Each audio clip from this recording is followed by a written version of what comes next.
just lost his drones. I've got to stop them. Those unmanned machines can do a lot of damage. But how can you stop them? By launching Star Command's drones. But you, Commander, if Drago still has I them... know, Jonine, but I have my orders. I have no choice.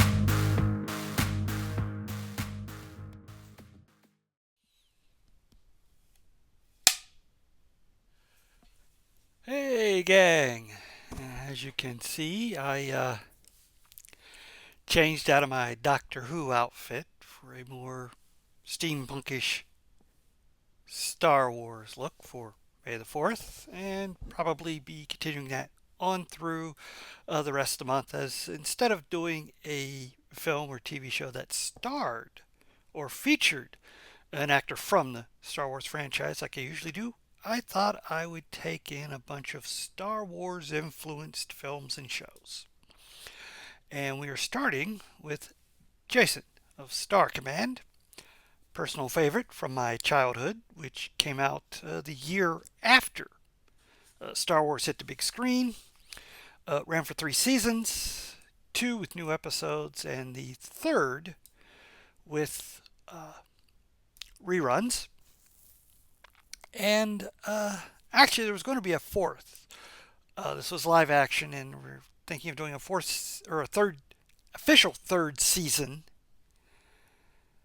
of new episodes that were animated, but never happened. Now, originally, Jason Star Command started as a 10 to 12 minute serial as part of the Tarzan and the Super 7 anthology block, which was an hour and a half section of shows. Now, it contained the previous Filmation animated shows of Batman and Tarzan, which were both fairly popular. Batman was running at the same time as Super Friends, which was on ABC, and this was on CBS, but it had the distinction of having Adam West and Burt Ward doing the voices of Batman and Robin. If only Yvonne Craig had been available, she could have done Batgirl for that show. Anyways, now Jason Star Command was like a serial, so there was child-friendly cliffhanger endings to the episodes, and it's actually broken into a group of 8 and 8 for 16 episodes that you'd have like an entire cliffhanger until the 8th episode, where there was a brief respite where the villain hadn't been completely defeated, but there was a cutting off point. And then the next 8, things ramped up until the very end, when the villain was defeated but escaped to trouble them in the future. It was a spin-off of Space Academy, which had starred Jonathan Harris as the commander of the Space Academy. And the show is going to be using a lot of the same costumes and sets and models. And Jonathan did not stay over for Jason Star Command. I went over that in my review of Star Command. Essentially, they wanted to pay him half as much for Jason Star Command as they had for Space Academy, because the show was about half the length, the episodes. And apparently Schumer had said because he was friends with Harris, he'd be willing to do this, and Harris said no, friendship doesn't go that far. So they replaced him with James Doohan of Star Trek fame. And amusingly enough, somehow they made that costume that fit Harris fit Doonan. I think they let it out a bit because he was a bit more stocky. And fortunately, he was not available for the second season of Jason Star Command because he had already contracted to appear in this minor little low budget sci-fi film called Star Trek the Motion Picture.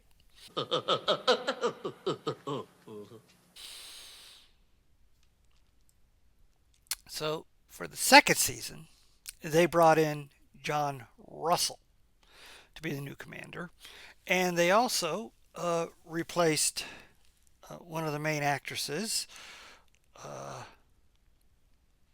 See, her name was Susan Pratt, and she was replaced with Tamara Dobson playing a new character. There's also a actress that was dropped, Rosanna Catton. She had been Allegra in the first season, and it might have stemmed from the fact that during the run of that first season, she was Playboy Centerfold of the Month, Playmate of the Month Centerfold, and so that may have made them a little uneasy to bring her back over for what is essentially a kids show.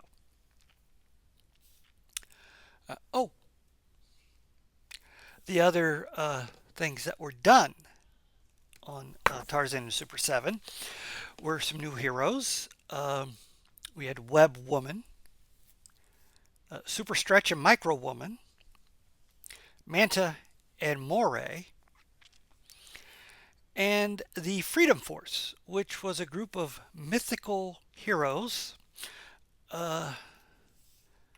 including Hercules, Sinbad, Merlin, Isis from the live action show Filmation made Secret of Isis, which was part of the Isis Shazam Hour, and Super Samurai. Apparently they couldn't think of a Japanese character that actually existed in myth or fiction like the other four.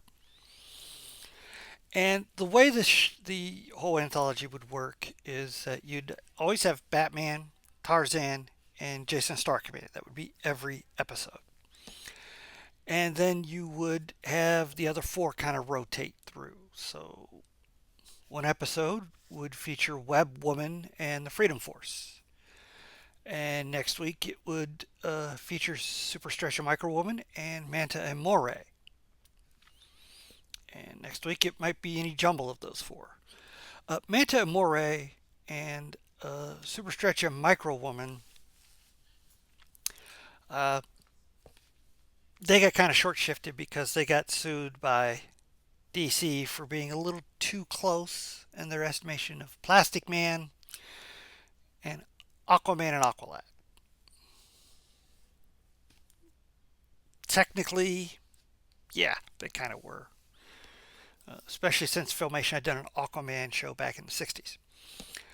Web Woman was more interesting because it was originally going to be Spider Woman. But when Marvel heard about this, they quickly put out a comic book with a Spider Woman in it to get the copyright. But since Spider Woman and Web Woman are completely different characters, Marvel didn't litigate that one. Now, I'm going to be looking at the final episode of Jason Star Command. The second season, while not serialized the way the first season was, it did have overarching plots to a lot of the episodes. Sometimes 3 episodes, sometimes 2. Until you get to the final episode, in which was a completely standalone episode, so I thought I'd highlight that. Now, Jason was played by Craig Littler. He was not a very...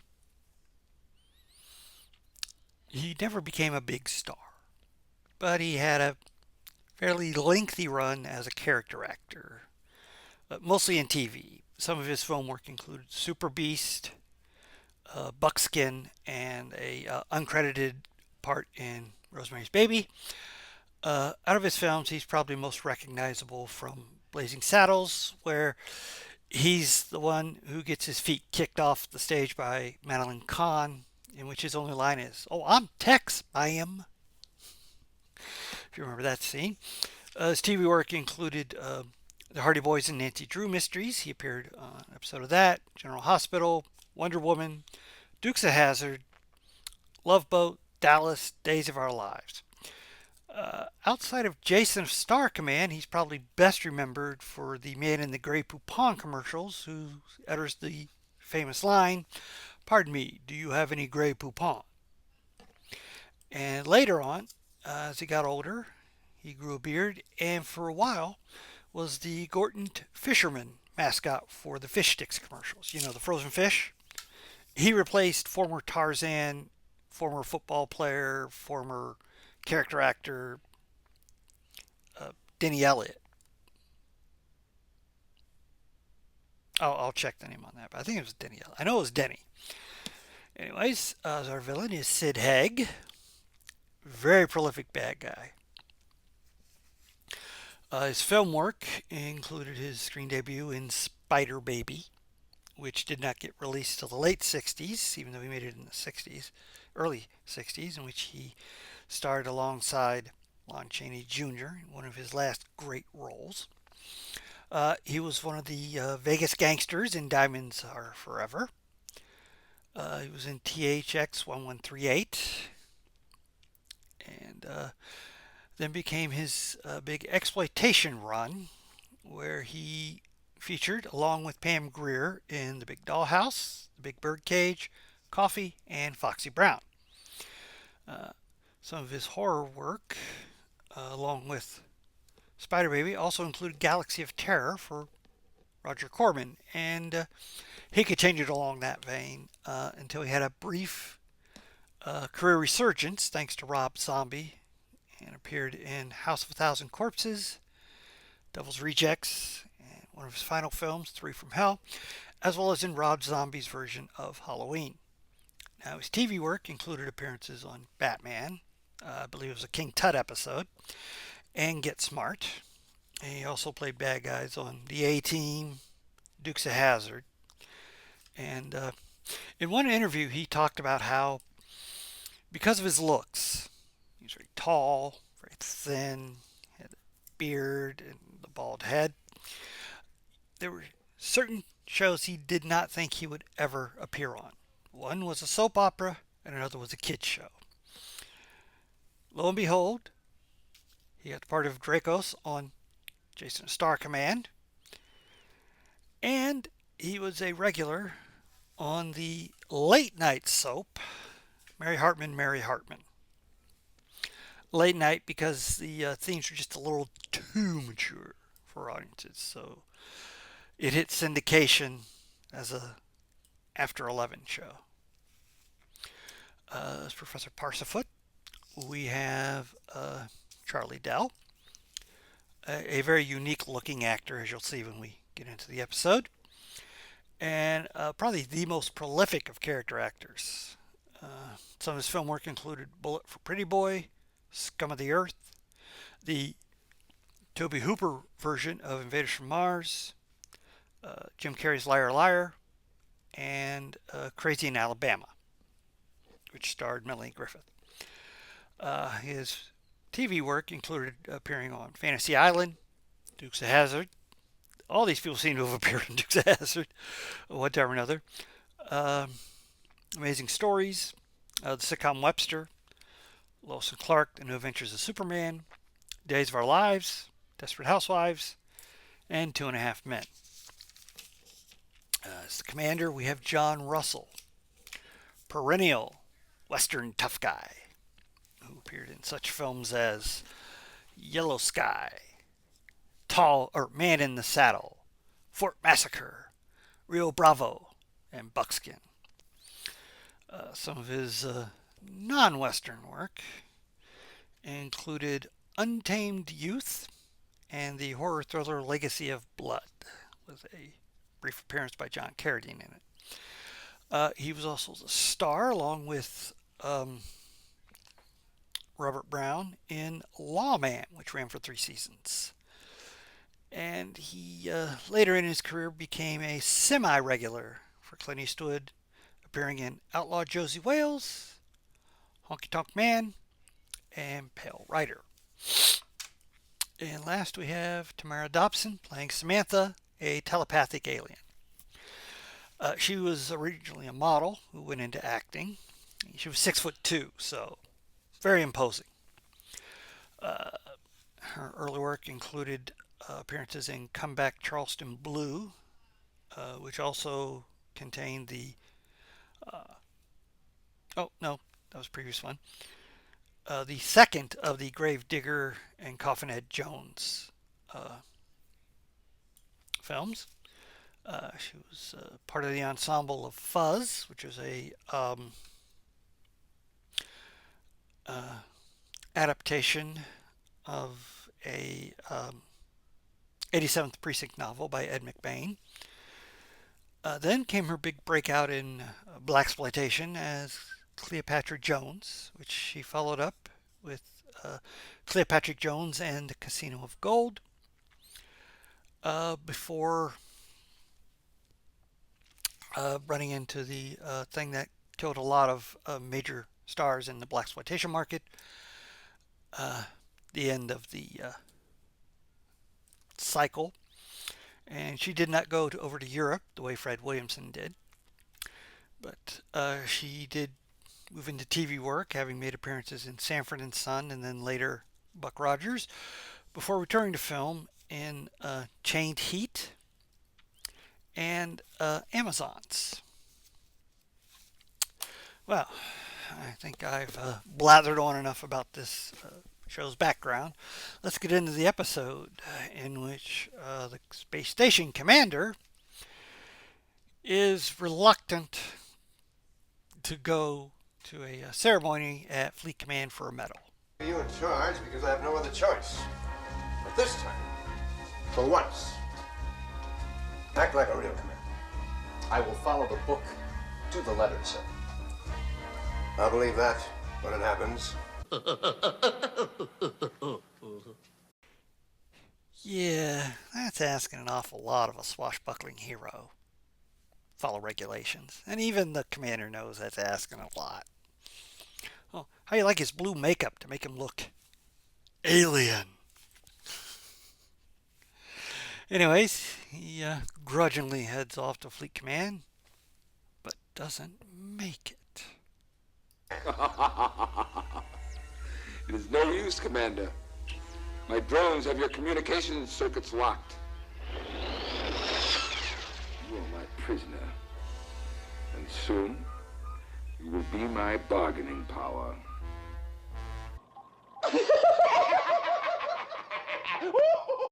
The Fiend!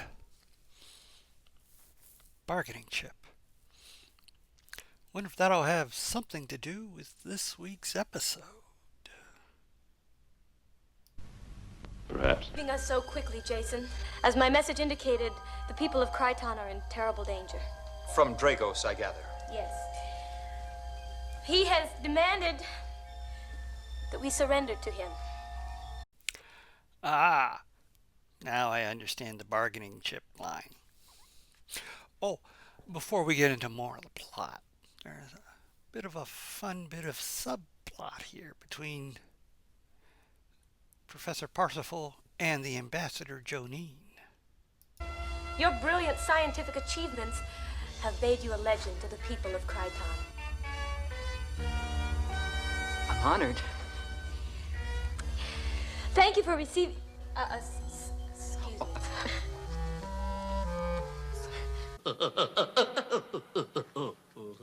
Yes, it's the start of a romance. Kid-friendly style. Anyway, Jason, being the man of action he is, immediately contacts Draco, who's on his ship, the Dragon Star, or Dragon Ship, and is waiting for this exact moment. Along with his board of evil. He's sort of the CEO of evil, if you prefer. Anyways, Jason tells him he better not attack their planet or else the entire might of the Star Command and Fleet Command will be after him. I would not advise that, Jason. Not unless you wish to see Star Command's actual commander marooned in space forever.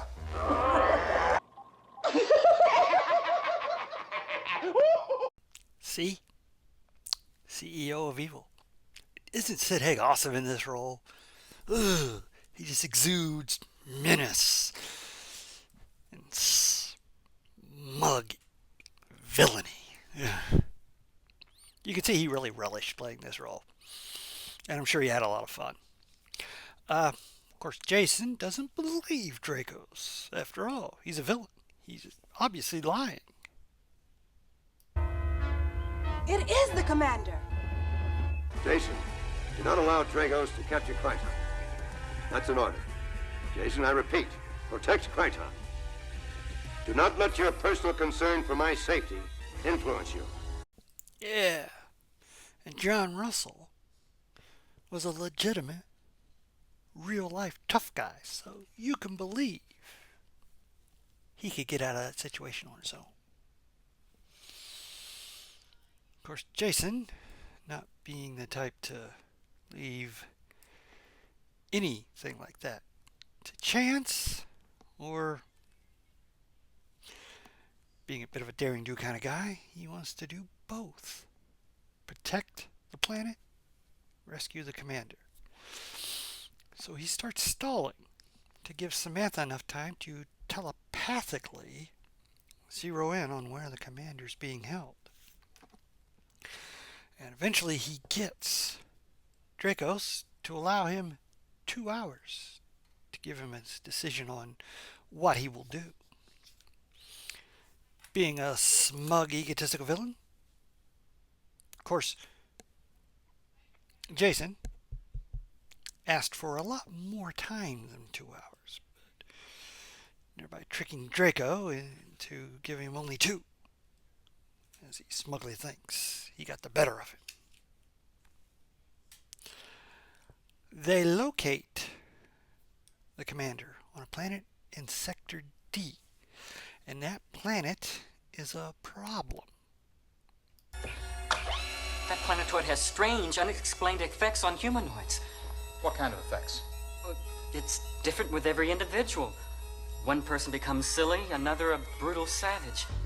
Holy hallucination! Oh no!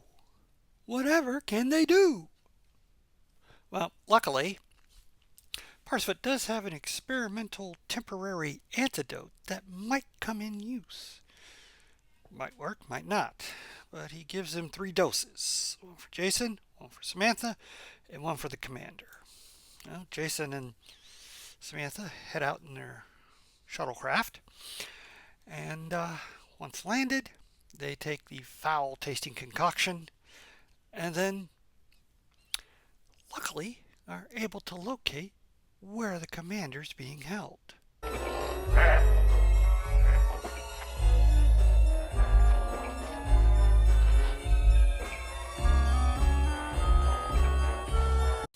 Gee, I wonder how they would have figured out that that's where the commander's being kept.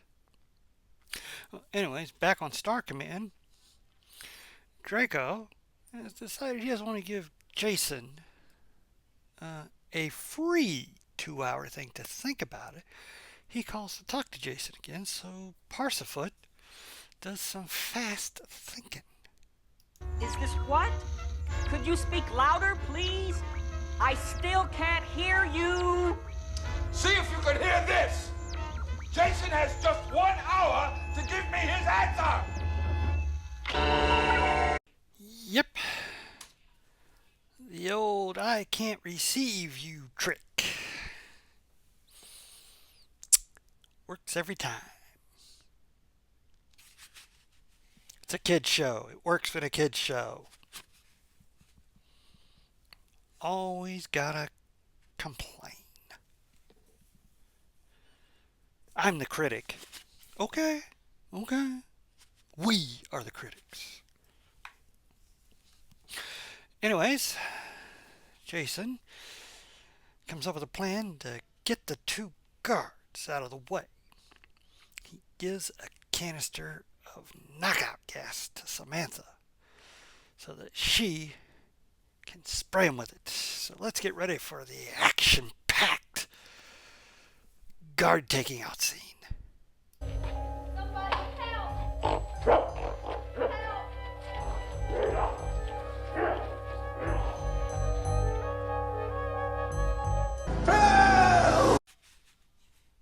Or it'll just be done off screen.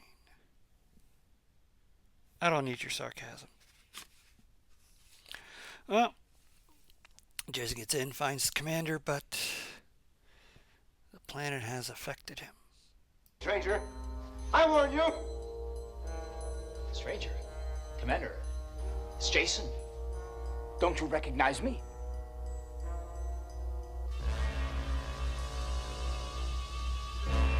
I never saw you before in my life. No, memory's wiped.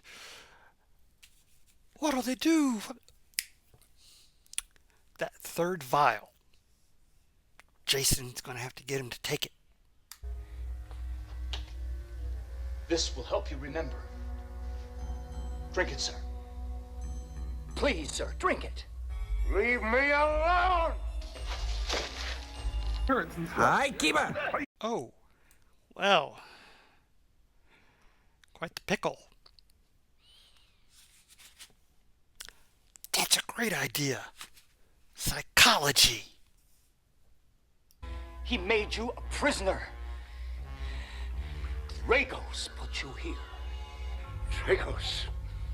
Dragos. Dragos!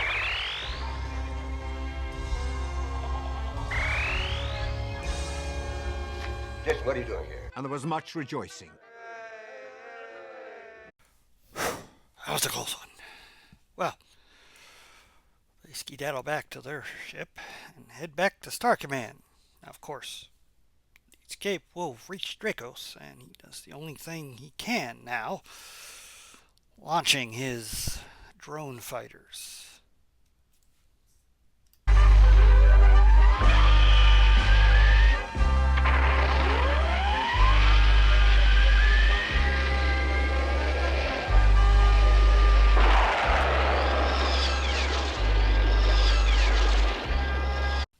Now, Parsafoot can launch his own drone fighters.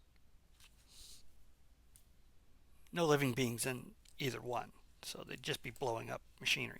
Anyways, kid show. But what about the commander, Jason, and Samantha?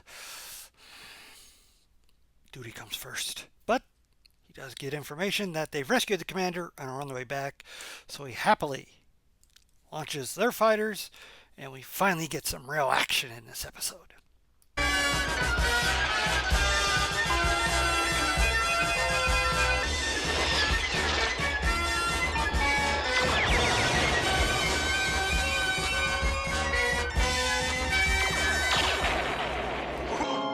Holy demolition! That's my dustpan.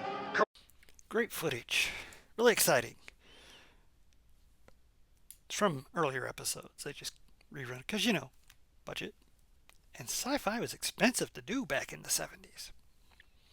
Anyway, with this defeat, all of Dracos' allies skedaddle. This is too much for the villain, and he contacts Jason to let him know. Jason! You and your friends have stopped me from taking Kryton, so I will take revenge instead. In a moment, you will feel the force of my Almanite projector. What? Almanite projector? What's that? Almanite projector. What's that? I just said that! Well, go ahead. Tell us. It's an antimatter ray. We get hit with that, we'll be launched into another dimension. Holy jumble! Why didn't he just say antimatter ray? Right. Science fiction. Everything's got to have a fancy name. Gosh, I wonder if anyone there knows how to fight against that kind of thing. We haven't a chance against that ray. The dragon ship hasn't a chance either. If that ray hits matter as dense as a red dwarf star. Red dwarf star? Where are they going to find one of those? Like that one right over there. Holy horseshoe! Yeah, that is quite a coincidence. Well, Jason decides to use themselves as bait to goad him into getting closer to that star.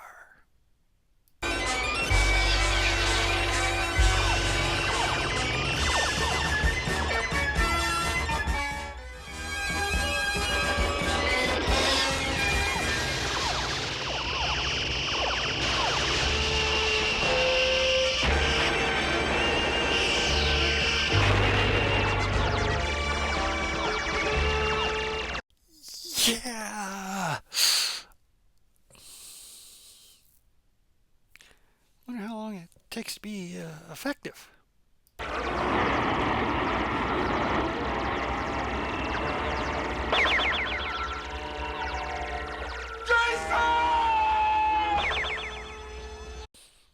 Take that, Shatner. You're not the only one that knows how to scream out an enemy's name. Well, it looks like the last we'll see of Dracos. I swear, somehow, someday, you shall pay for this! Someday, Jason. Someday. Can't keep a good villain down. Joker always came back. Dr. Doom. Why can't Dracos? Well, I think that wraps everything up. Oh, that's right. The romance subplot. Professor, do you hear me? Come in, Professor Parsifoot.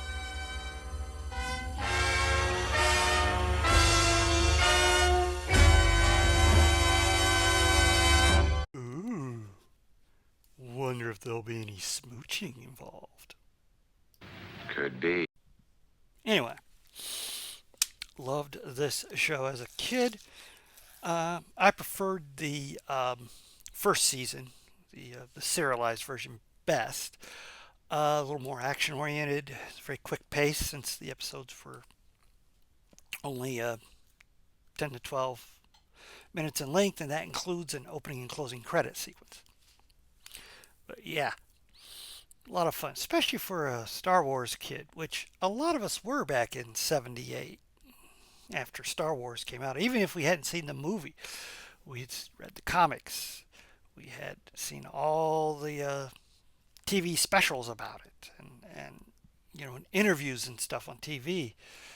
So that, yeah, getting our own little TV version of Star Wars was a big thing. And this was the same year in which Battlestar Galactica premiered. So, science fiction was on the upswing at this point. And the show's very well made, as you would expect from Filmation. Their live action stuff was really good. This one wasn't as educational or thought-provoking as their other science fiction shows were, which was, of course, the aforementioned Space Academy and the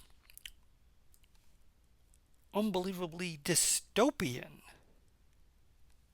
show Arc 2, which was sort of a play off on Logan's Run, which was a big sci-fi film a couple years earlier, in which the world had devolved back down into pre-industrial times, although there were still vehicles. Like I remember there was an episode of a bunch of motorcyclists and stuff, and the Arc 2 was scientists traveling around in this big double caravan type vehicle with all the latest sci-fi stuff they could come up with to help bring people back, teaching them how to plant crops and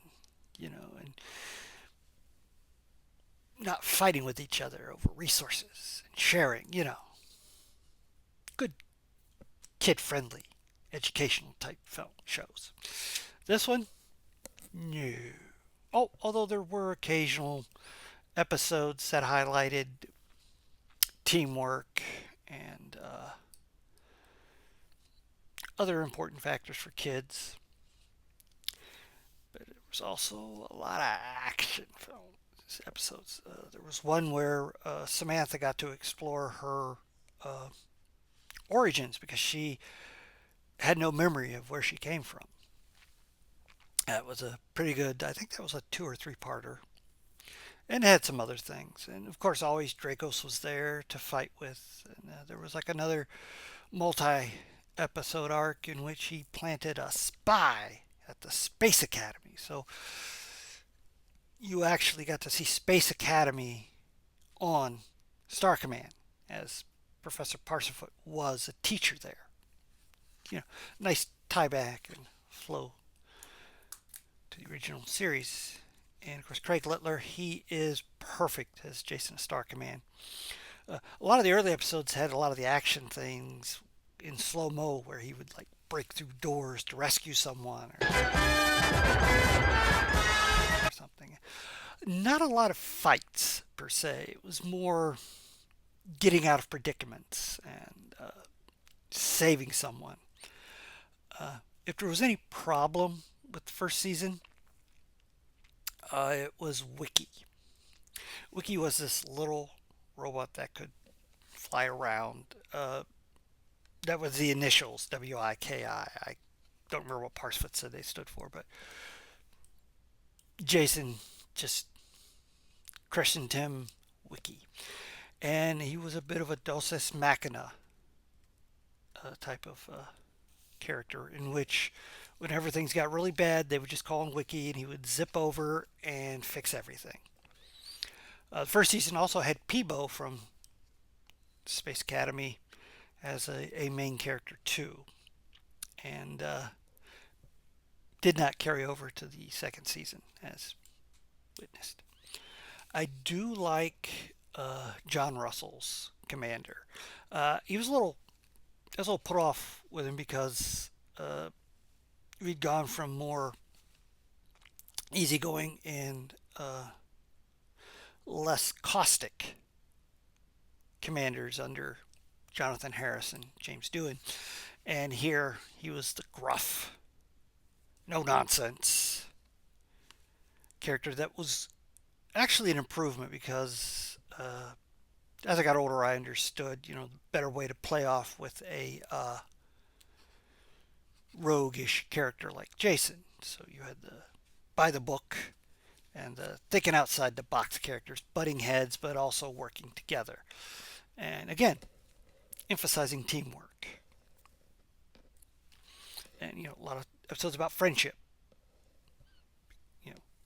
Samantha and Jason and Parsifoot and even the commander and Parsifoot, they all got to work together as sort of a solid team. Just a fun little kids sci-fi show that wasn't too scary, but Sid Haig brought enough menace that it also wasn't milquetoast. And he was a truly good villain actor that really brought a lot to the part. Toned down for kids. And you can tell he loved hamming it up as opposed to his usual run of sinister characters. All in all, great show. Deserved of its fandom. Loved it as a kid. Still enjoy it now. And pretty good model work and special effects, you gotta admit. Especially for the time. They put some real effort and budget behind this show, and it shows. Well, that's about all I got to say about Jason of Star Command. Next week, we'll get back into the films with some rather interesting interpretations of Star Wars as seen through different countries. Till then, please hit like, share, and subscribe, and stay after the credits for my favorite scene.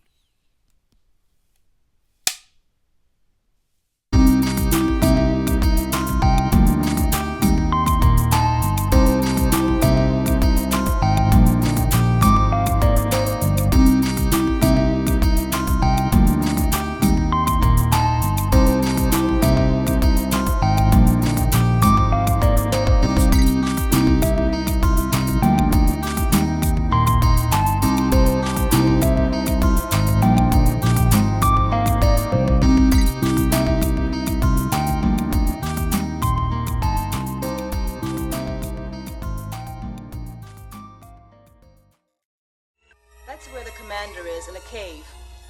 I have a very clear picture of it. That's one of the planetoids in the D2 star system.